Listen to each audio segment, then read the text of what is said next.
शाहरुख खान के मैनेजर कितनी कमाती है और फीफा में चार्जिंग फुटबॉल का यूज क्यों होता है, किसी दूसरे मैच में क्यों नहीं, और दुनिया की एक ऐसी पार्किंग जहां एलन मस्क भी अपनी गाड़ी पार्क करने की कीमत नहीं चुका सकते। हर सेलिब्रिटी का एक मैनेजर होता है, वैसे ही शाहरुख खान के पास भी एक मैनेजर है जिसका काम एक्टिंग की मीटिंग्स, अपॉइंटमेंट्स, शेड्यूल्स वगैरह वगैरह सही तरीके से चलाना है। और अगर कोई स्टार को अप्रोच करना चाहे तो ये काम भी एक मैनेजर के थ्रू ही हो सकता है। अब मैनेजर है भी तो किंग खान की, तो अभी कुछ दिन पहले किंग खान की मैनेजर पूजा ददलानी ने अपने नए घर का फोटो पोस्ट किया अपने इंस्टाग्राम पर। अब भाई मुंबई में अपना घर लेना कोई हलवा है क्या?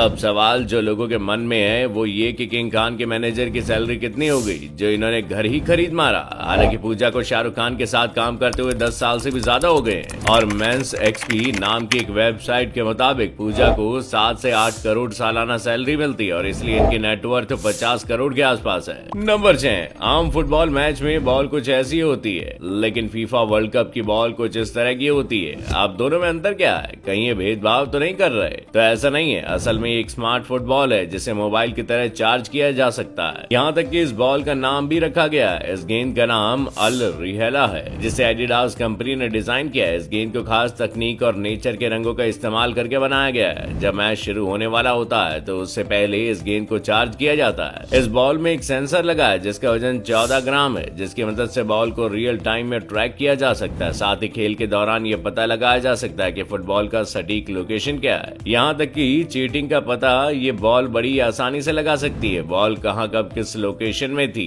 वो भी ये बताती है, इसलिए इस बॉल को हर 6 घंटे बाद चार्ज करना पड़ता है। नंबर 5, भाई लोग, एलन मस्क के पास वैसे तो पैसा नहीं बल्कि अंधा पैसा है और ये आदमी जब चाहे जो मर्जी खरीद सकता है। पर एक जगह ऐसी भी है दुनिया में जहाँ ये भी अपनी गाड़ी को पार्क करने का फैसला नहीं दे सकते। अजीब है सुनने में पर सत्य है। तो वो जगह कौन सी है? तो भैया ये शहर हांगकांग है जहाँ से पूरी दुनिया का बिजनेस कंट्रोल किया जा रहा है और यही जगह है माउंट निकोलसन। और इस जगह पर कुल 30 पार्किंग है। इस जगह की खास बात यह है कि यहाँ पार्किंग के लिए बोली लगाई जाती है और अब तक की यहाँ सबसे महंगी बोली लगी है 10 मिलियन हांगकांग डॉलर की, यानी करीब 10 करोड़ रुपए, जिसे गिनीज वर्ल्ड रिकॉर्ड में भी दर्ज किया गया है। तो अब आप हमें ये सोच के बताओ कि वाकई एलन मस्क इस जगह की पार्किंग का पैसा दे पाएंगे या नहीं। नंबर 4, जब आप बचपन में टॉफियां ज्यादा खाते थे तो मम्मी की हवाई चप्पल उड़ के जरूर आई होगी। किन किन की मम्मी कहती थी कि ज्यादा कैंडी खाने से दांत खराब हो जाएंगे और हम ढीठ हैं। लेकिन अब आप मम्मी को कह सकते हो कि कैंडी खाने से दांत नहीं खराब होंगे बल्कि लोगों की जान बचाई जा सकती है। अब वो कैसे? तो सुनो, ये जो जेली ड्रॉप्स कैंडीज आप देख रहे हो यही वो कैंडी है जो लोगों की जान बचा रही है। असल में लेविस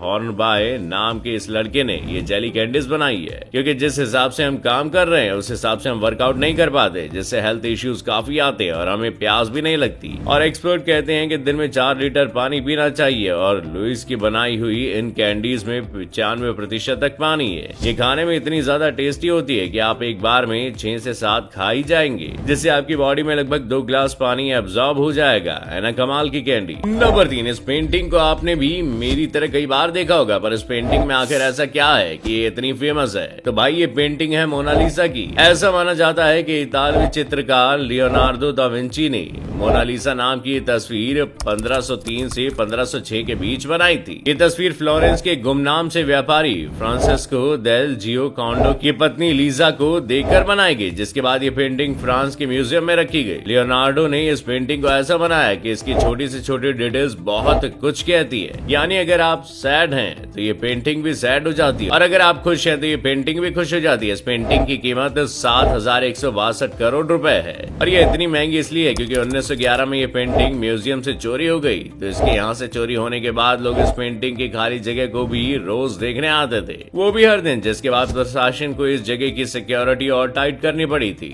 नंबर 2, अक्सर देखने को मिलता है कि लड़के हो या लड़कियां सुंदर दिखने के लिए मेकअप करते हैं, लेकिन अब ट्रेंड बदल रहा है क्योंकि मार्केट में अगली मेकअप नाम की नई कला आ गई है। असल में इस मेकअप से लोग सुंदर होने के बजाय बदसूरत दिखते हैं और मैं आपको बता दूं कि इस मेकअप को एक शख्स बहुत पसंद करता है। मिलिया बर्लिन के थॉमस से। ये इंसान एक थिएटर आर्टिस्ट है और अब जैसा कि आपको समझ आ रहा होगा, ये शख्स थिएटर के दौरान होने वाले मेकअप को ही ट्रेंड बना रहा है, क्योंकि इंसान बिना थिएटर के भी इस तरह के मेकअप को करके बाहर जाता है, जिससे लोग काफी हद तक अट्रैक्ट हुए और यही वजह है कि लोग इस अगली मेकअप को पसंद कर रहे हैं। नंबर 1, आपने ऊंट की सवारी तो करी होगी, लेकिन क्या आप जानते हैं कि ऊंट की पीठ पर ये उठा हुआ हिस्सा किस काम का होता है? असल में कुछ लोगों का मानना है कि ऊंट अपनी पीठ पर उठे हुए इस हिस्से को पानी को स्टोर करने के लिए करता है, लेकिन ऐसा जरा भी नहीं है। अब सबसे पहले तो आप ये जानिए कि ऊंट की पीठ पर इस हिस्से को हम्प कहते हैं और इस हम्प का इस्तेमाल ऊंट पानी को नहीं बल्कि चर्बी को स्टोर करने के लिए करते हैं, ताकि वो रेगिस्तान में गर्मी के मौसम में अपना जीवन अच्छे से बिता सके।